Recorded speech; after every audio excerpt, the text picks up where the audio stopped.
to the farm. My name's Roz, also known as Passion Flower, and you'll find me here each week talking about my farming and creative life.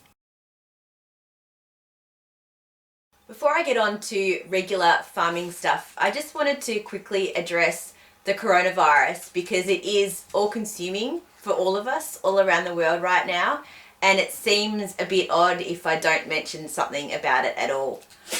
I hope that you're all okay, that you're safe, that you have the resources and food that you need, that you have the love and support that you need, and that you remain safe and healthy. Here on the farm, we're good. It is a little bit surreal actually, because if you don't watch the news or get on social media or have to go to the shops, everything feels pretty normal. I work from home, so I'm isolated normally, and we have the animals to look after, we have the space, we don't have neighbours, and it all feels pretty regular. But then you do leave and things feel a little bit strange. But the local community here is really good. Everyone seems to be being kind and respectful. The shops are being regularly stocked and we're not lacking for anything at this point. I know it is definitely more difficult for other people, so I'm very grateful for the situation that I'm currently in. It's sad that in a time of crisis it can bring out the worst in people, but I think we need to try and stay positive and hope that it brings out the best in most people and that we can all respect each other and stay safe. Now on to the regular farming stuff. And there actually hasn't been a lot being done this past week. It has been autumnal weather to a point. The mornings have been cool and misty, but we're still having really hot, humid days, and it's actually not pleasant to be outside doing anything too physical in the peak part of the day. I've spent some time in the shed painting those drawer handles, which have been challenging and taking a lot longer than they probably should. I've had to do it in a number of steps so that I don't get fingerprints or smudge the paint. So I've had to hold onto the knobs and paint the bases and then let that dry and paint that again and let that dry and then flip them over and hold the base and paint the top of the knob and then let that dry and then do that again. I haven't waxed them yet, but they're now all painted, and as far as I can tell there are no big smudgy fingerprints all over them. Once they're waxed, I will put them onto the drawers, and then I need to measure out and cut MDF to put back in at the bottom of the drawers because all of them had been water damaged, and then that'll be my first piece of furniture finished. A lot of my time this week has also been spent meeting with tradies to try and get a plumber and an electrician booked in to do the work for the shed. We're really hoping that we can get the plumbing done before the winter rains so that we can collect water, but also so that they're not digging and trying to put tanks in on muddy ground. The electricity, I guess, is not so much of a priority, but it would be nice to get everything sort of done by the middle of the year, just so that all of the works are done and I can actually start on the garden and also start to really move my dyeing into the space and sort of get started on that new phase of my business and of the farm.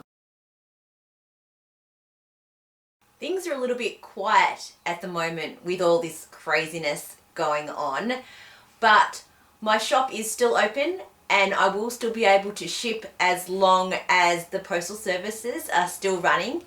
And I am more than happy to take custom orders for people who are looking to do a bigger project or have a particular colour in mind, for those people who may be isolated and need to get their knitting projects going.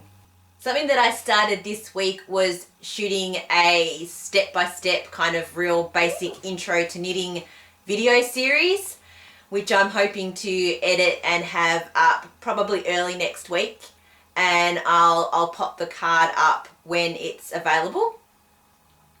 I know there are a ton of videos and resources out there already, but I know when I'm learning something new, I'll often take in a whole lot of videos and pick up little bits from different people depending on how they explain something, and sort of then put it together to make it my own. So I thought, if I can add to the library of stuff that's already out there and maybe just get someone over the line to be able to help them to learn the craft that I love, and to be able to give them something to do and for them to start loving knitting, then that would be a great thing to do. This week I've really wanted to knit a lot. It is my stress relief, my happy thing to do, and my form of meditation and relaxation. I have picked up the baby blanket that I was knitting in the zigzag pattern.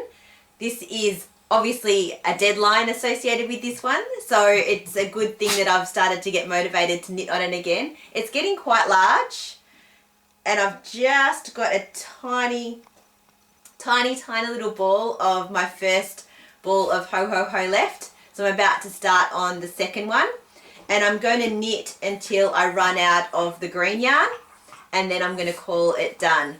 It is an easy pattern to remember. All I have to do is remember how to count to 5, and then just watch my markers to know what I need to do. So it's a fairly good sort of mindless, repetitive one that I don't have to look at a pattern and I can just sit and relax and do. I also started a new project. I had included this as one of the patterns that I wanted to knit in the newsletter that I sent out last week, which was sort of a few autumnal kind of season changing pieces that might inspire other people to cast something on. This is called the Looptigan by Sweater Freak, and I've already done this much. So this is an armhole here, and this is the back. It's sort of a shrug at the back, and then you can put sleeves on it or have it as short sleeves. And then the front is a cowl neck lacy piece that you wrap around. So it's sort of a nice accessory to pop on over the top of something, just to jazz something up a little bit. I'm using, this is my Tendril 4-ply, which is an alpaca merino nylon blend.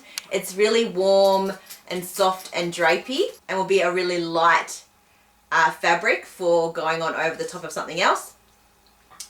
This is the Orchids Deck the Treetop colorway, which was part of my series that was inspired by the poem My Country. And it's coming out looking really pretty.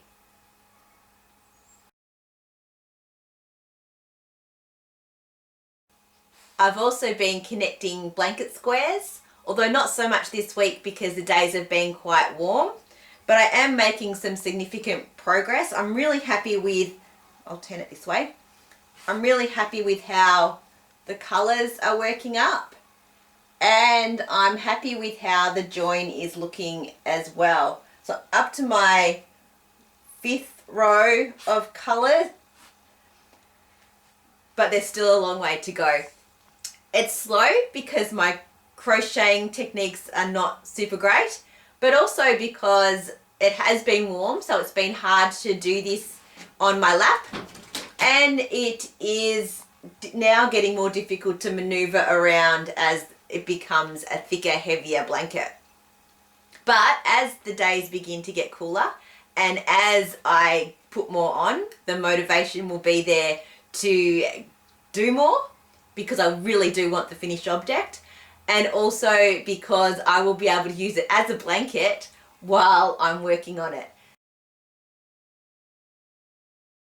Well, that's it for another week. Thanks for spending some time with me. If you're enjoying these videos, please give me a thumbs up and subscribe to my channel, and I look forward to seeing you next week on the farm. Bye.